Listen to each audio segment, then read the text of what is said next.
Hello छात्रों, आज मैं आप लोगों को स्वयं प्रकाश द्वारा लिखित पाठ नेताजी का चश्मा ये फिर से समझाने जा रही हूँ। ये मैंने आपको यह पूरा पाठ ऑफलाइन कक्षा में करा दिया था। आज मैं उसी पाठ का रिवीजन करवा रही हूँ। हालदार साहब हर 15वें दिन कंपनी के काम से उस कस्बे में गुजरते थे। कस्बे में कुछ पक्के मकान थे, एक छोटा सा बाजार था। बालक बालिकाओं के दो विद्यालय थे। एक सीमेंट का कारखाना था और दो खुली छत वाले सिनेमा घर थे और एक नगर पालिका थी। अब हालदार साहब ने नेताजी का चश्मा पाठ का मैं सारांश आप लोग को समझा रही हूँ कि जिस शहर में, जिस कस्बे में नेताजी का मूर्ति लगी थी उसका वर्णन करते हुए कहते हैं कि हालदार साहब को हर 15वें दिन कंपनी के काम से उस कस्बे से गुजरते थे। कस्बे में कुछ पक्के मकान थे, एक छोटा सा बाजार था। बालक बालिकाओं के दो विद्यालय थे, एक सीमेंट का जो कारखाना था, दो खुली छत वाले सिनेमा घर थे तथा एक नगर पालिका भी थी। इसी कस्बे में मुख्य चौराहे पर नेताजी की एक संगमरमर की मूर्ति लगी हुई थी, जिसे वे हमेशा गुजरते हुए देखते थे। अब इसमें हालदार साहब ने जब पहली बार इस मूर्ति को देखा तो उन्हें लगा कि नगरपालिका के किसी उत्साही अधिकारी ने बहुत जल्दबाजी में लगवाया होगा। हो सकता है मूर्ति को बनवाने में काफ़ी समय पत्र व्यवहार में लग गया होगा और बाद में कस्बे के इकलौते हाई स्कूल के ड्राइंग मास्टर से यह कार्य सौंप दिया होगा, जिन्होंने इस कार्य को महीने भर में पूरा करने का विश्वास दिलाया होगा। मूर्ति संगमरमर की बनी थी और उसकी विशेषता यह थी कि उसका चश्मा सचमुच का था। हालदार साहब को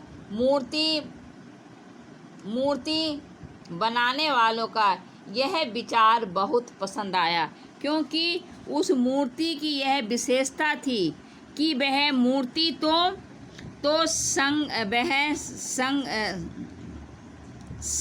संगमरमर की बनी हुई थी, लेकिन उस मूर्ति पर जो था चश्मा जो था वह असली था।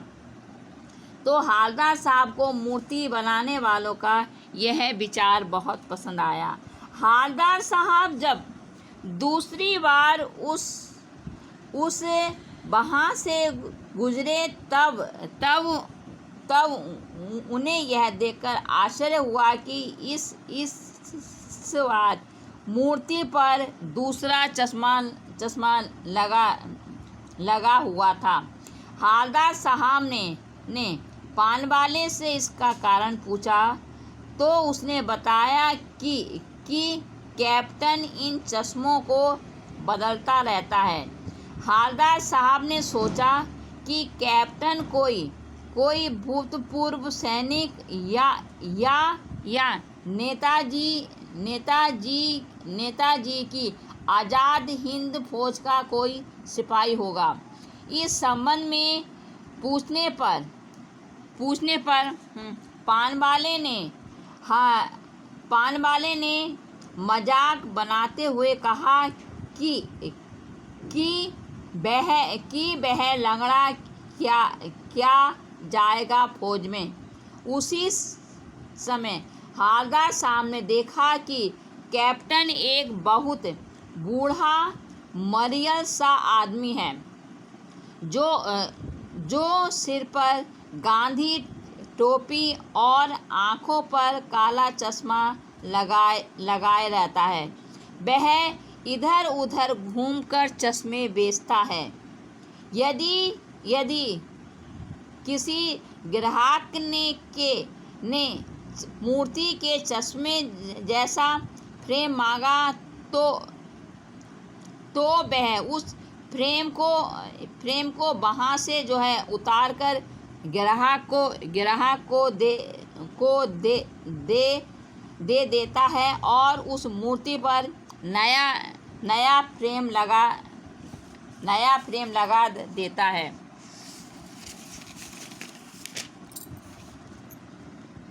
मूर्ति के अब आपको हालदार साहब को यह राज समझ में आया कि मूर्ति पर चश्मा बदलने का क्या राज है। उसने देखा कि हालदार साहब ने देखा जब अगली बार उस मूर्ति पर दूसरा चश्मा लगाए तब उन्होंने जो साथ में पान की दुकान थी उससे पूछा तब उन्होंने बताया कि यह जो कैप्टन है, कैप्टन चश्मे को बदलता है। हालदार साहब ने सोचा कि कैप्टन कोई लंबा चौड़ा सिपाही होगा या फिर आज़ाद हिंद फौज का कोई सैनिक होगा। लेकिन जब उन्होंने देखा कि सामने से बूढ़ा मरियल सा आदमी आ रहा है और जो कि अपने सिर पर गांधी टोपी को पहने रहता है और मुंह में और आँखों पर काला चश्मा लगाए रहता है, उसकी अपनी कोई दुकान भी नहीं है। तब वह घूम कर चश्मे बेचता है। जब ग्राहक को फ्रेम वाला चश्मा मूर्ति वाला चश्मा पसंद आता है तो वह उस चश्मे को उतार कर ग्राहक को दे देता है और मूर्ति पर नया चश्मा लगा देता है। हालदार साहब जब काफ़ी दिन बाद उस मूर्ति के सामने से गुजरे तब उन्होंने देखा कि मूर्ति पर चश्मा नहीं है। तब हालदार साहब को पानवाले से यह जानकारी मिली कि कैप्टन की मृत्यु हो गई। हालदार साहब को यह भी सूचना मिली कि मूर्ति का समय कम होने के कारण मूर्ति का चश्मा बनाना भूल गया था, जिसके कारण मूर्ति को बिना चश्मे के ही लगा दिया गया होगा। कैप्टन को नेताजी की बिना चश्मे वाली मूर्ति अच्छी नहीं लगती थी, इसलिए वह मूर्ति पर चश्मा लगा दिया करता था। हालदार साहब लगभग 2 साल तक उस मूर्ति पर लगे चश्मे को बदलते और देखते रहे। एक दिन जब हालदार साहब उसी कस्बे से निकले तो उन्होंने देखा कि बाजार बंद था और मूर्ति के चेहरे पर कोई चश्मा भी नहीं था। अगली बार भी उन्होंने मूर्ति को बिना चश्मे के ही देखा। उन्होंने पान वाले से इसका कारण पूछा। तब उसने बताया कि कैप्टन मर गया। हालदार साहब को यह सोचकर बहुत दुख हुआ कि अब नेताजी की मूर्ति बिना चश्मे के ही रहेगी।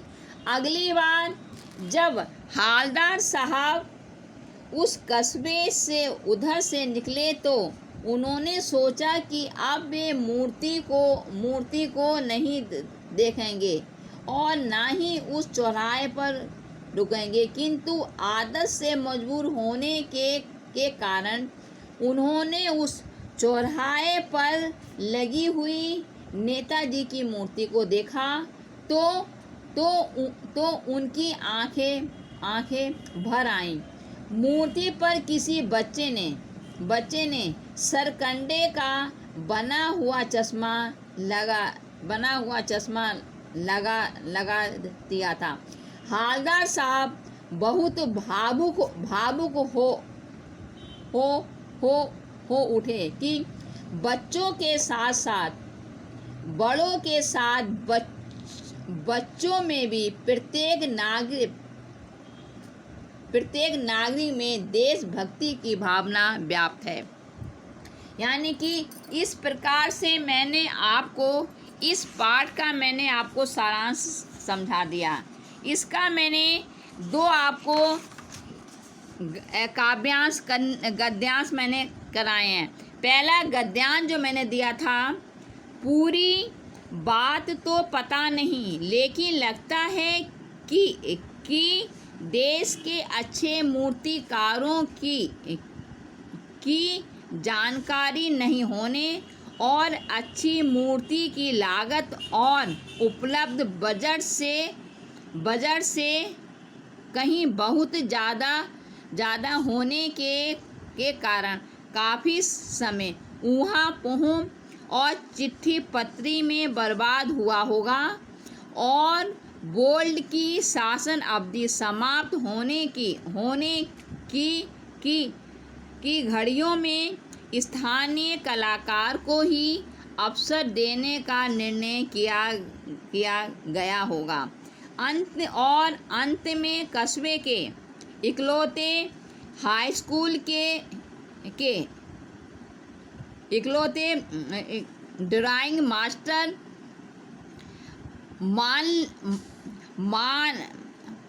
मान लीजिए मोतीलाल जी को ही यह काम सौंप दिया गया होगा, जो महीने भर में मूर्ति पटक देने का विश्वास दिला रहे थे। तो ये मैंने काव्यांश मैंने आप लोगों को, ये गद्यांश मैंने आप लोगों को कराया है। इसके जो प्रश्नोत्तर मैंने कॉपी में प्रश्नोत्तर कराए हैं, उसको छोड़कर मैंने जो कराए हैं कि छोटे कस्बों में, पहला प्रश्न मैंने कराया है, छोटे कस्बों में सार्वजनिक निर्माणों में प्रायः कौन सी समस्याएं आती हैं। दूसरा मैंने कराया है, मूर्ति निर्माण में नगर पालिका को क्यों देर लगी होगी। तीसरा है, स्थानीय कलाकार से मूर्ति बनवाने का क्या कारण रहा होगा।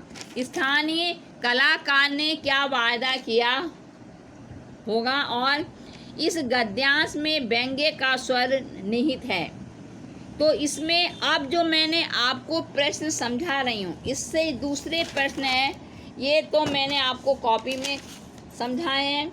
दूसरा है कि इसका पहला प्रश्न है, किसी स्थानीय कलाकार को ही मूर्ति बनाने का अवसर क्यों दिया गया होगा। पहला प्रश्न में इसका है, किसी स्थानीय कलाकार को ही मूर्ति बनाने का अवसर क्यों दिया गया होगा। इसका उत्तर है कि नगर पालिका बोर्ड की शासन अवधि समाप्त होने वाली थी। यानी नगर पालिका बोर्ड की जो शासन की अवधि थी वह समाप्त होने वाली होगी। इसलिए जल्दबाजी में किसी स्थानीय कलाकार को ही मूर्ति बनाने का अवसर दिया गया होगा। दूसरा है, यह भी हो सकता है कि अधिकारियों को देश के अच्छे मूर्तिकारों की जानकारी नहीं थी। इसके दो कारण थे स्थानीय कलाकार को देने के, कि एक तो नगर पालिका के शासन की अवधि समाप्त होने जा रही थी, दूसरे जो है वहाँ पर कि जो अधिकारियों को अच्छे मूर्तिकारों की जो है जानकारी ही नहीं होगी। दूसरा प्रश्न है कि प्रस्तुत गद्यांश के आधार पर सरकारी कार्यालयों की कार्यशैली के बारे में आपकी क्या धारणा है। इसका दूसरा प्रश्न है, प्रस्तुत गद्यांश के आधार पर सरकारी कार्यालयों की कार्यशैली के बारे में आपकी क्या धारणा है। इसका उत्तर है कि प्रस्तुत गद्यांश के आधार पर सरकारी कार्यालयों की कार्यशैली के बारे में यह धारणा दृढ़ होती है कि चिट्ठी पत्री अर्थात लिखा पढ़ी के कारण सरकारी दफ्तरों में कार्य समय से नहीं पूरा हो पाता और अंत में किसी भी स्थानीय कलाकार को ही यह काम सौंप दिया जाता है। फिर से बता रही हूँ इसका उत्तर कि प्रस्तुत गद्यांश के आधार पर सरकारी कार्यालयों की कार्यशैली के बारे में यह धारणा दृढ़ होती है कि चिट्ठी पत्री अर्थात लिखा पढ़ी के कारण सरकारी दफ्तरों में समय से कार्य पूरा नहीं हो पाता और अंत में किसी भी स्थानीय कलाकार को ही यह काम सौंप दिया जाता है। तीसरा प्रश्न है कि प्रस्तुत गद्यांश के आधार पर मूर्ति बनाने की राह में क्या क्या परेशानियां आईं। तो प्रस्तुत देश के मूर्तिकारों की जानकारी ना होने, यानी कि प्रस्तुत गद्यांश के जो आधार पर निम्नलिखित परेशानियां आई कि देश के अच्छे मूर्तिकारों की जानकारी ना होने तथा सीमित वजन की जो है उपलब्धता के कारण, यानी धन की कमी के ही कारण मूर्ति बनाने में कई परेशानियां आईं। यानी कि एक तो समय का भी अभाव था, दूसरा अधिकारियों को मूर्तिकारों की अच्छी जो है जानकारी भी नहीं थी, तीसरा था कि सीमित धन का जो था अभाव था। यह सब परेशानियां आईं। तो ये पहला गद्यांश मैंने आप लोगों को जो है कराया है, उसी के मैं दूसरे प्रश्नोत्तर में, ये पहले मैंने और प्रश्न कराए थे, आज दूसरे हैं। फिर है जो तीसरा, इसमें दूसरा गद्यांश मैंने दिया था जो मैंने ऑफलाइन में आप लोगों को कराया है।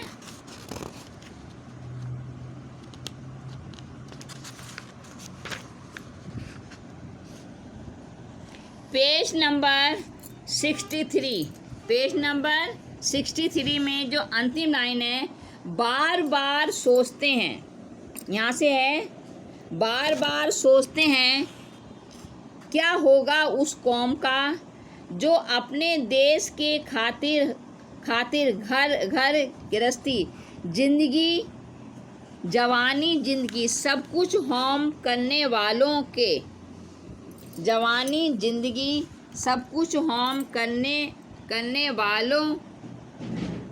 वालों के पर हंसती है और अपने लिए बिकने के मौके ढूंढती है। दुखी हो गए। 15 दिन बाद भी उसी कस्बे से गुजरे। कस्बे में घूमने से पहले ही ख्याल आया कि कस्बे की हृदय स्थली पर सुभाष की प्रतिमा अवश्य ही प्रतिष्ठापित होगी, लेकिन सुभाष की आंखों पर चश्मा नहीं होगा, क्योंकि मास्टर बनाना भूल गया और कैप्टन मर गया। सोचा कि आज वहाँ रुकेंगे नहीं, पान भी नहीं खाएंगे, मूर्ति की तरफ देखेंगे भी नहीं, सीधे निकल जाएंगे। ड्राइवर से कह दिया चौराहे पर रुकना नहीं, आज बहुत काम है, पान आगे कहीं खा लेंगे। तो ये जो काव्यांश है, इसके मैंने आपको पहले और प्रश्नोत्तर कराए थे। अब जो मैं आपको 3 और प्रश्नोत्तर दे रही हूँ। पहला प्रश्न मैंने दिया है कि हवलदार साहब के दुखी होने का क्या कारण था। पहला प्रश्न है, हवलदार साहब के दुखी होने का क्या कारण था। हवलदार साहब कैप्टन की मृत्यु से दुखी थे। वे बार बार सोच रहे थे कि उस कस्बे में सुभाष की प्रतिमा तो अवश्य होगी, लेकिन उनकी आंखों पर चश्मा नहीं होगा। साथ ही हवलदार साहब उस स्वार्थी कौम के बारे में सोचकर भी दुखी थे, जो कि देशभक्तों का सम्मान करने के स्थान पर उनका अपमान करती थी। यानी कि उस कौम के बारे में भी सोच रहे थे कि जो कि देशभक्तों का सम्मान करने के जो है स्थान पर उनका अपमान करती थी। तो इस कारण हवलदार साहब दुखी थे। फिर से बोल रही हूँ, हवलदार साहब, प्रश्न है हवलदार साहब के दुखी होने का क्या कारण था। हवलदार साहब कैप्टन की मृत्यु से बहुत दुखी थे। वे बार बार यह सोच रहे थे कि कस्बे में सुभाष की प्रतिमा तो अवश्य होगी, लेकिन उसकी आंखों पर चश्मा नहीं होगा। साथ ही उस हवलदार साहब उस स्वार्थी कौम के बारे में भी सोचकर दुखी थे, जो कि देशभक्तों का सम्मान करने के जो बजाय उनका अपमान करती थी। दूसरा प्रश्न है, गद्यांश में युवा पीढ़ी के लिए निहित संदेश को स्पष्ट कीजिए। इस प्रस्तुत गद्यांश में युवा पीढ़ी को यह संदेश देने का प्रयास किया गया है कि हमें देशभक्ति की भावना और देशभक्तों का सम्मान करना चाहिए, ना कि उनका उपहास उड़ाना चाहिए। देशभक्त अपना पूरा जीवन देश को समर्पित कर देते हैं, अतः हमें उनसे प्रेरणा लेनी चाहिए। दूसरा प्रश्न है, प्रस्तुत गद्यांश में युवा पीढ़ी के लिए निहित संदेश को स्पष्ट कीजिए। इसमें है, प्रस्तुत गद्यांश में युवा पीढ़ी को यह संदेश देने का प्रयास किया गया है कि हमें देशभक्ति की भावना और देशभक्तों का सम्मान करना चाहिए, ना कि उनका उपहास उड़ाना चाहिए। देशभक्त अपना पूरा जीवन देश को समर्पित कर देते हैं, इसलिए हमें उनसे प्रेरणा लेनी चाहिए। तीसरा प्रश्न है, हवलदार साहब ने ड्राइवर को क्या आदेश दिया था, क्यों? तीसरा प्रश्न है, हवलदार साहब ने ड्राइवर को क्या आदेश दिया था और क्यों? हवलदार साहब ने ड्राइवर को यह आदेश दिया था कि आज चौराहे पर गाड़ी मत रोकना, क्योंकि वे मूर्ति को बिना चश्मे के नहीं देखना चाहते थे। इसका फिर से बोल रही हूँ। प्रश्न है, हवलदार साहब ने ड्राइवर को क्या संदेश दिया था? हवलदार साहब ने ड्राइवर को आदेश। हवलदार साहब ने ड्राइवर को यह आदेश दिया था कि आज चौराहे पर गाड़ी मत रोकना, क्योंकि वे मूर्ति को बिना चश्मे के नहीं देखना चाहते थे। तो बच्चों, इस प्रकार से मैंने आपको जो गद्यांश पहले कराए थे, आज ही वो मैंने आपको इस पाठ का सारांश समझा दिया है, और इस पाठ के दोनों वही गद्यांश मैंने आपको जो है समझा दिए, लेकिन इस बार मैंने आपके प्रश्न जो हैं बदल दिए हैं। उन प्रश्नों को मैंने आपको समझा भी दिया है। पहला जो गद्यांश है, पेज नंबर